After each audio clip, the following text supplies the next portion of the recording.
साथियों, आज के हमारी यह वीडियो बेहद खास होने वाली है। इसमें हम लोग जो है वह एक एग्रीकल्चर बिजनेस के बारे में बात करने वाले हैं। यहाँ पर आप देख पा रहे हैं, ये जो है वह काफ़ी हाइटेड घास है। यहाँ पर आप इसकी हाइट का अंदाज़ा लगा सकते हैं मेरे हाइट से। मेरी हाइट जो है लगभग 6 फीट है और ये देख पाएंगे ये जो है वह कितना हाइट में आ रहा है। तो लगभग ये 12-15 फीट की यहाँ पर ग्रास है और ये अभी अच्छे से मैच्योर भी नहीं हुआ है।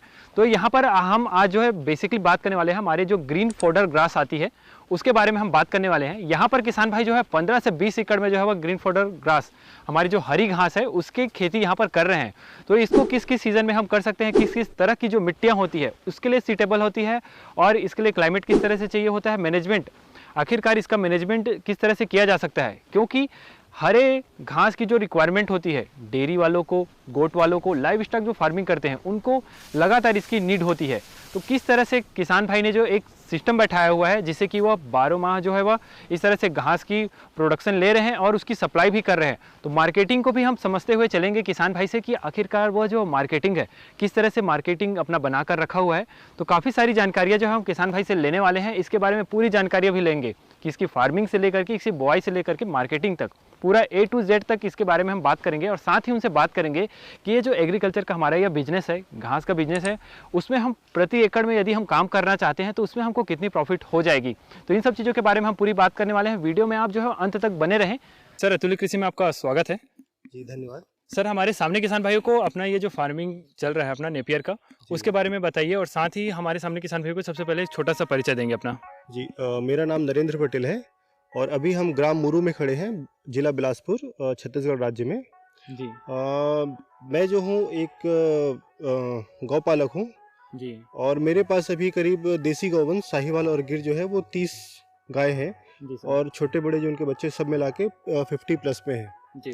तो गौ पालन का जो सबसे बड़ी समस्या जो है वो है चारे की उपलब्धता जो है वो सबसे बड़ी समस्या है। जी जी। और वो उसका जो हमको 4 साल संघर्ष करने के बाद हमको जो उसका समाधान मिला है वो है सुपर नेपियर। ये जो आप पीछे देख रहे हैं ये सुपर नेपियर है और इसमें लगभग 15 से 17% प्रोटीन होता है।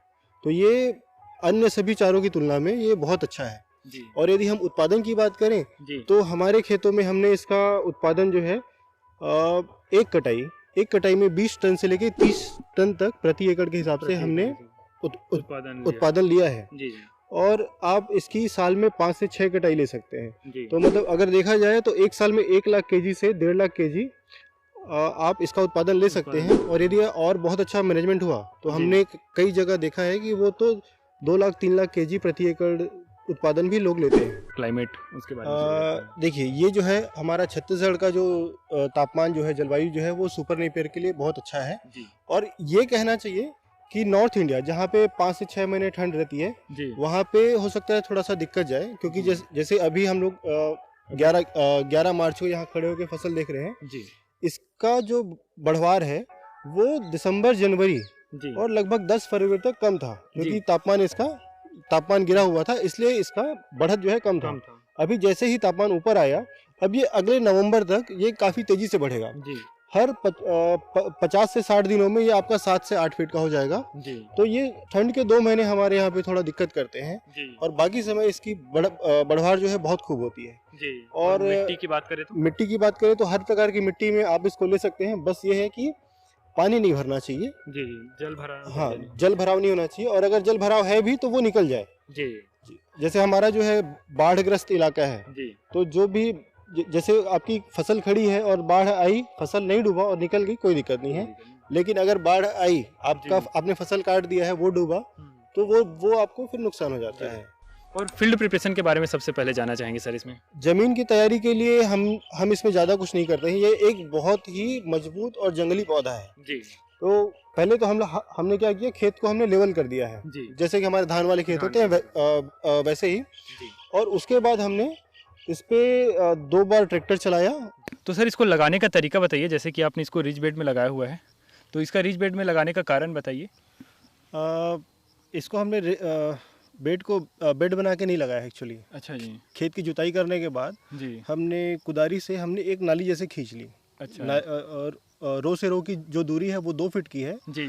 और वो जो नाली जैसा एक हल्का नाली जैसा बन गया और रस्सी पकड़ के जब हम खींचे तो जी उसके बाद हमने नेपियर को काट कर उस नाली में रखा जी और नाली में रखने के बाद हमने पूरा उसको मिट्टी से ढक दिया। जी तो हमने हर तरीका ट्राई कर लिया है लगाने का, जैसे हम उसको 45 डिग्री एंगल में पहले लगाए थे जी लेकिन वो तरीका उससे हमको अच्छा तरीका ये लगा जी, उतना कारगर नहीं हाँ रहा वो। जी जी। अभी देखिए जैसे ये वाला जो स्टेम लगा है जी तो उसके हर गांठ में हमको फुटाव मिला है। जी हर ब्रांच में हर जगह में फुटाव मिला है जी और लगभग ये 85 से 90% ये सक्सेस होता ही है। अगर जी। किसी वजह से कोई स्टेम सूखा रहा तो वो अलग बात है, जी बाकी लगभग ये सक्सेस हो जाता है। तो इससे एक तो हमको फुटाव ज़्यादा मिल रहा है और ये ज़्यादा घना भी होता है।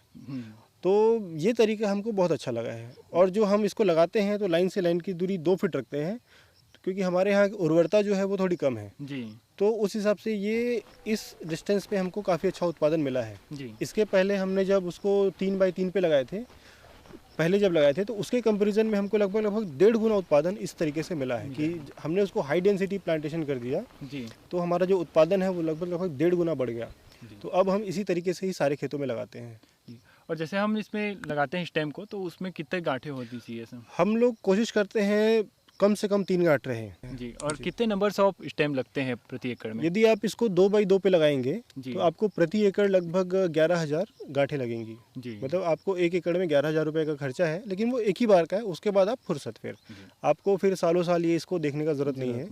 जी। और इसको कितना समय हुआ है सर ये लगभग अभी? ये लगभग 20 दिन हुआ है इसको। 20 दिन लगे हुए हैं, इसमें इतनी हाइट आ गई। इसको 20 दिन हुआ है। अभी हम इस पे एक काम करेंगे, जहाँ पर किसी वजह से जनरेशन नहीं हुआ है वहाँ पे हम इसको दोबारा लगाएंगे और साथ ही फिर अभी लगभग 10 दिन बाद जब ये इस साइड का हो जाएगा जी तो हम इसकी कटाई कर देंगे।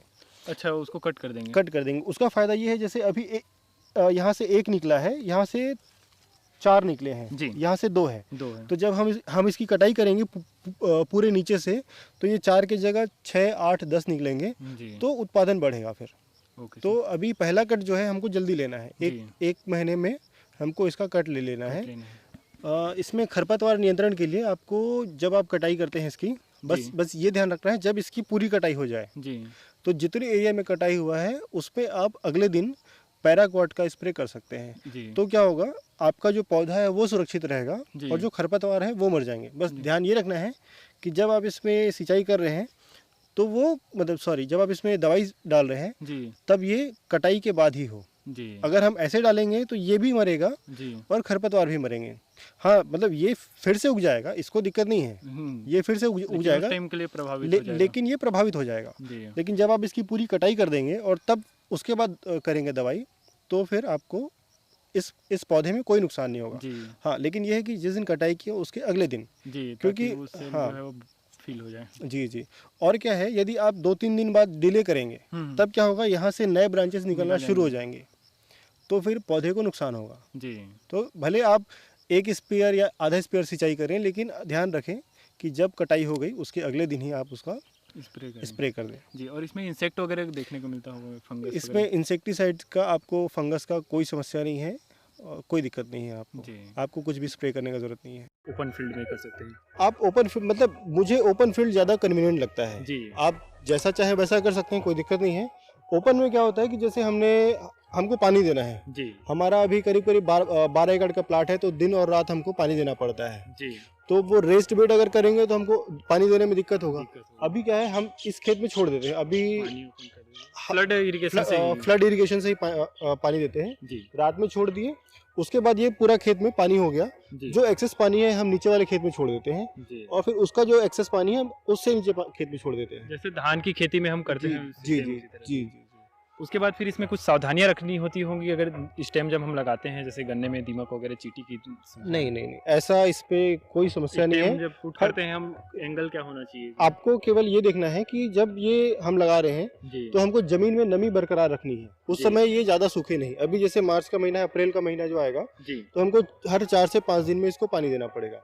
उसके बाद जब ये एक बार जड़ पकड़ लेगा तो हम इसको हर हफ्ते 10 दिन में अपनी जमीन की मॉइस्चर को देख के हम लोग उस हिसाब से पानी देंगे। लेकिन शुरुआत में अच्छा ज्यादा जल भरा हुआ अगर तो स्टेम सड़ जाएगा। तो हमको खाली नमी बरकरार रखनी है जब तक ये 3 फीट 4 फीट हाइट तक नहीं आ जाता है। 3 फीट तक ध्यान रखना होगा जी। और खाद के बारे में बात करें सर, खाद किस तरह से होगी इसमें? खाद आप लगाने के पहले आप गोबर खाद का भरपूर उपयोग करें। आप जितना गोबर खाद उपयोग करेंगे आपको उतना ज़्यादा ही प्रोडक्शन मिलेगा जी। और यदि पहले नहीं कर पाते हैं तो बाद में भी डाल सकते हैं जी। गोबर खाद जो है। और केमिकल फर्टिलाइजर का उपयोग करना होता है अगर आप करना चाहें जी, आपकी जमीन जो है अगर कम उपजाऊ है तो आप उस केस में केवल यूरिया का छिड़काव कर सकते हैं जी। वो भी बहुत कम मात्रा में 20 से 30 किलो प्रति एकड़ के हिसाब से। ये बहुत तेजी से बढ़ता है जी। इसको खाली पानी और तापमान अच्छा चाहिए। मिट्टी अगर अच्छी है तो ये आपको बहुत अच्छा पैदावार देगा जी। यदि गौशाला का जो पानी है, कई किसानों के पास होता है गौशाला का पानी जो धोवन वाला है वो सब डाल रहे हैं, जो गाय धुलती है वो पानी जा रहा है, तो फिर पूछे ही मत, ये तो बहुत अच्छा रिजल्ट देगा। फिर ये तो 3 लाख 4 लाख केजी तक भी दे देगा। फिर अब इसमें हम बात कर लेते हैं, जैसे कि इसकी हार्वेस्टिंग हो चुकी है जी, तो इसकी हम कितनी साल में कितनी हार्वेस्टिंग ले सकते हैं और इसका जो क्रॉप है वो कितना लंबा चलता है उसके बारे में बताइए। मेरे तो कुछ खेत हैं वो 4 साल पुराने हैं जी। मैं पिछले 4 सालों से, आपने बताया 4 साल से इसको जी, मैं पिछले 4 सालों से ये कर रहा हूँ जी।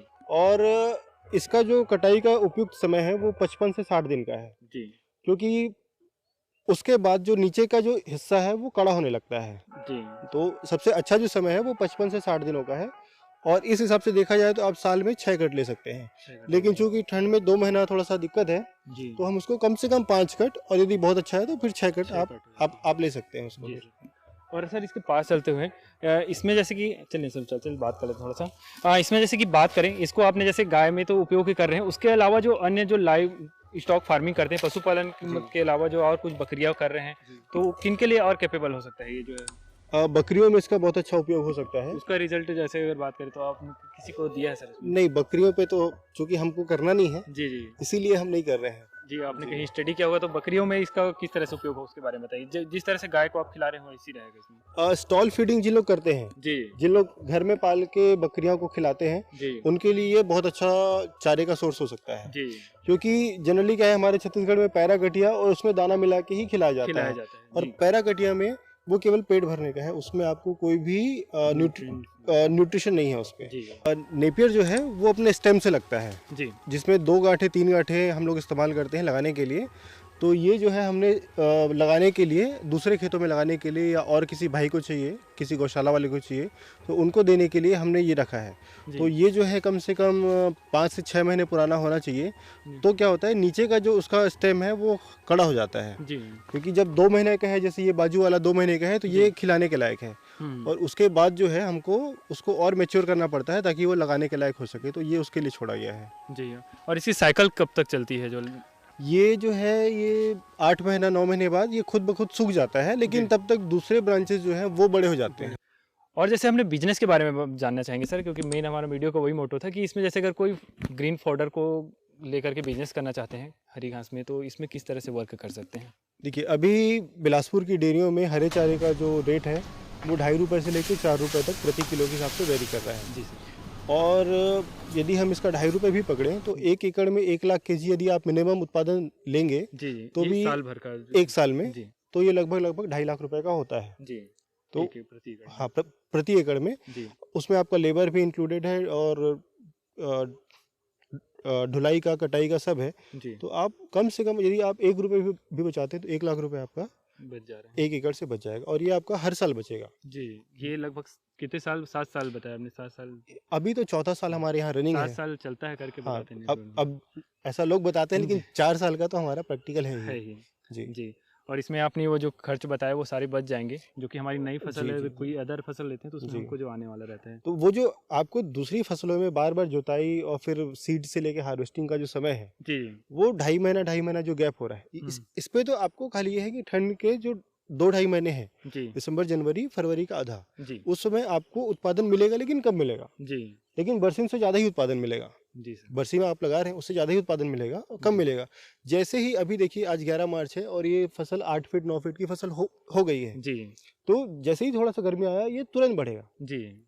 तो ये अन्य सभी चारों के मुकाबले ये आज के डेट में मैं बोलूँ तो हमारे उत्तर भारत को छोड़ दे, जहाँ बहुत ठंड पड़ती है, उसके अलावा ये सबसे बेस्ट चारा है ऑल ओवर इंडिया के लिए।